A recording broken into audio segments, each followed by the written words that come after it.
Friends, మనం ఈరోజు ట్రిగ్నామెట్రీలో క్వశ్చన్ చూద్దాం. Trigonometry. If angles alpha beta gamma of triangle satisfy relation sine of alpha minus beta by 2 plus sine of alpha minus gamma by 2 plus sine of 3 alpha by 2 equal 3/2, then prove that the measure of the smallest angle of triangle is 40 degree and the triangle nature is isosceles. అంటే triangle right యాంగిలా, isosceles right యాంగిలా, ఈక్విలేటర్లా, isosceles ఇలా అడుగుతాడు కదా. So triangle వచ్చేసరికి nature isosceles triangle అని, దానిలో స్మాలెస్ట్ యాంగిల్ 40 డిగ్రీ అని ప్రూవ్ చేయాలి. ఇచ్చిన రిలేషన్ వచ్చేసరికి సైనుల్లో ఇచ్చాడు. సో మనకి యాంగిల్స్ వచ్చేసరికి alpha beta gamma, sum of angles చూస్తే కనుక alpha plus beta plus gamma equal to pi. ఇక్కడ మనకి మూడిట్లో సిడి ఫార్ములాలు కానీ ఈ అప్లై చేద్దామంటే ఇక్కడ ఆల్ఫా బీటా యాంగిల్ ఉంటే ఇక్కడ ఆల్ఫా గామా ఉంది, ఇక్కడ ఓన్లీ ఆల్ఫా ఉంది. సో అందువల్ల ఏం చేస్తున్నాను అంటే నేను మూడిట్లోనూ కామన్గా ఉన్న యాంగిల్ వచ్చేసరికి ఆల్ఫా. సో దాన్ని రీప్లేస్ చేస్తున్నాను పై మైనస్ బీటా మైనస్ గామాతో. దీని నుంచి alpha plus beta plus gamma equal to pi, alpha equal to pi minus beta minus gamma. So ఇచ్చిన క్వశ్చన్ ఎలా మారుతుంది అంటే అప్పుడు సైన్ ఆఫ్ ఆల్ఫా ప్లేస్లో pi minus beta minus gamma. So pi minus beta already ఇంకో minus beta ఉంది, minus gamma by 2 plus sine of alpha ప్లేస్లో మళ్ళీ again pi minus beta minus gamma by 2 plus sine of 3/2 alpha ప్లేస్లో pi minus beta minus gamma equal to 3/2. So దీన్ని ఎలా రాసుకోవచ్చు అంటే π/2 ఉంది కదా, 90 minus something sine 90 minus theta cos theta. So cos of 2 beta plus gamma by 2. Similarly ఇక్కడ కూడా sine 90 minus something π/2 ఉంది కదా. సో సైన్ 90 మైనస్ థీటా అంటే cos beta plus 2 gamma by 2. ఈ 2 అనేది దీని కింద కూడా వస్తుంది డినామినేటర్. ప్లస్ సైన్ ఆఫ్ ఇది వచ్చేసి 3π/2 మైనస్ సంథింగ్ సైన్ 3π/2 అంటే థర్డ్ క్వాడ్రంట్ కాబట్టి మైనస్ వస్తుంది. So minus cos of 3/2 times మనకి ఆల్రెడీ ఇక్కడ ఆల్ఫా ఉంది కదా. సో ఆల్ఫా ప్లేస్లో మనం pi minus beta minus gamma పెట్టాం. So 3π/2 minus theta sine 270 minus theta minus cos theta minus cos 3/2 beta plus gamma ఇలా ఉంది. This is equal to 3/2. So దీన్ని ఏం రాయొచ్చు, సిడి ఫార్ములా ఇప్పుడు అప్లై చేయొచ్చు. లేదు చూడండి, beta gamma angles. So cos C plus cos D, ఇదంతా సి అనుకుంటే ఇది డి అనుకుంటే 2 cos C plus D by 2. Sum of angles 2 beta plus beta 3 beta by 2 plus gamma plus 2 gamma 3 gamma by 2 మొత్తం again మళ్ళీ by 2 cos C minus D by 2 2 beta minus beta by 2 plus gamma by 2 minus 2 gamma by 2 minus gamma by 2 by 2 అంతే కదా. 2 beta C minus D 2 beta minus beta same base ఉంది కాబట్టి beta by 2 plus gamma minus 2 gamma minus gamma by 2 C minus D by 2 minus cos అంటే ఏం రాసుకోవచ్చు, suppose ఇది cos 2 theta అనుకుంటే మనకి కాస్ 2 థీటా ఫార్ములా వచ్చేసరికి ఏంటిది, cos 2 theta equal to 2 cos square theta minus 1 in terms of కాస్లో రాస్తా. So 2 cos square theta minus 1 కదా, ఇక్కడ మైనస్ ఉంది. సో మైనస్ ఉంది కాబట్టి మైనస్ కాస్ 2 థీటా ఏమవుతుంది, plus 1 minus 2 cos square theta. So minus 2 cos square theta plus 1గా రాసుకోవచ్చు. సో మైనస్ 2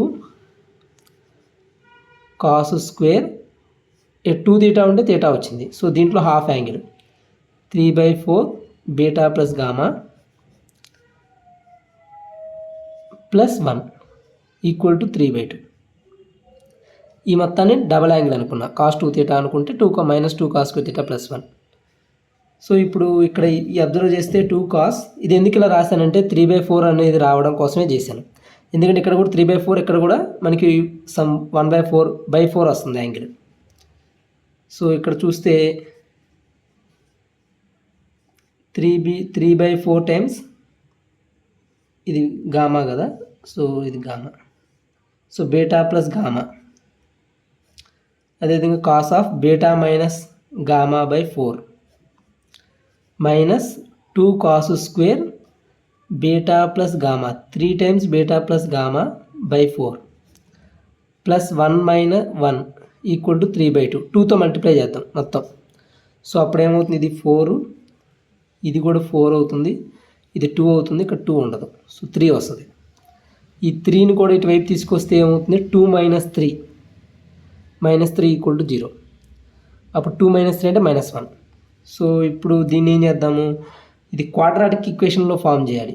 సో ఇక్కడ అబ్జర్వ్ చేస్తే కాస్ స్క్వేర్ సంథింగ్ ఉంది, సేమ్ యాంగిల్ ఇక్కడ 3/4 బీటా ప్లస్ గామా ఉంది.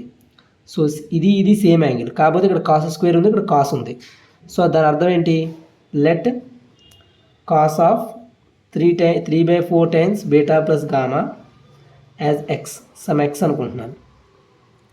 ఎక్స్ అనుకుంటే ఇదేమొస్తుంది అప్పుడు 4 cos square X, so 4x², so -4x², ఇది వచ్చేసరికి 4x some cos of beta minus gamma by 4, beta minus gamma by 4 -4x² plus 2 - 3 అంటే -1 = 0.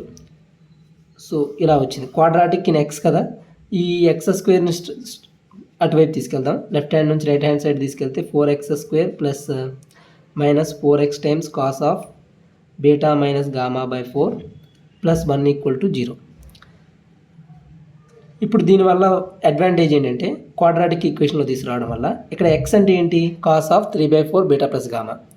మనకి alpha plus beta plus gamma angles కదా, so beta plus gamma ఉన్న angle ఇక్కడ ఇస్తే cos of sum angle = sum real number, -1 to 1 ఇంటర్వెల్లో ఒక real number అయితే వస్తుంది కదా.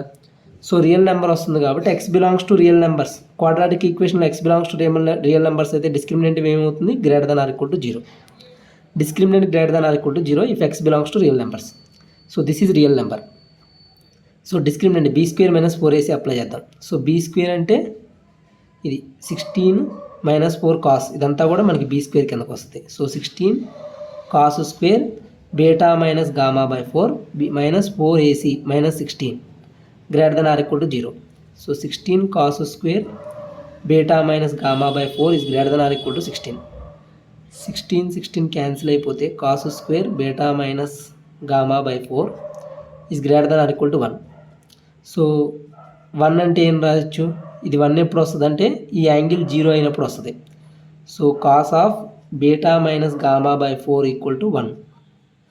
So beta minus gamma = 0, beta minus 4 = 0, ఇది 0 అవ్వాలి, అప్పుడే యాంగిల్ 0 అయితే 1 వస్తుంది. So beta minus gamma =0, so beta = gamma, 2 angles are equal.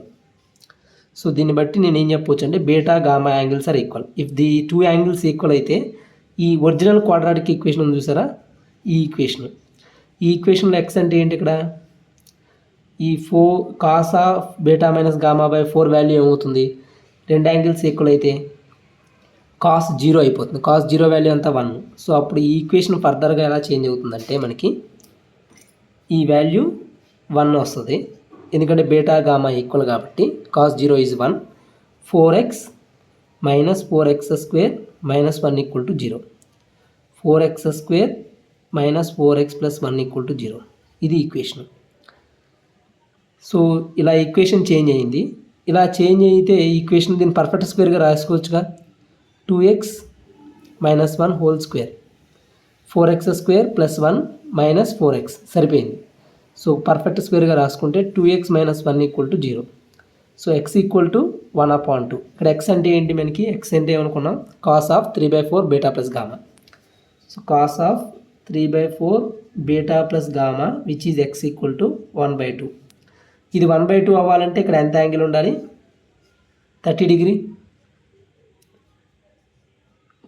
Cos 60 degree, 60 degree value మనకి sin 30 1/2కి equal. So 3/4 beta plus gamma = 60 degree. So beta plus gamma =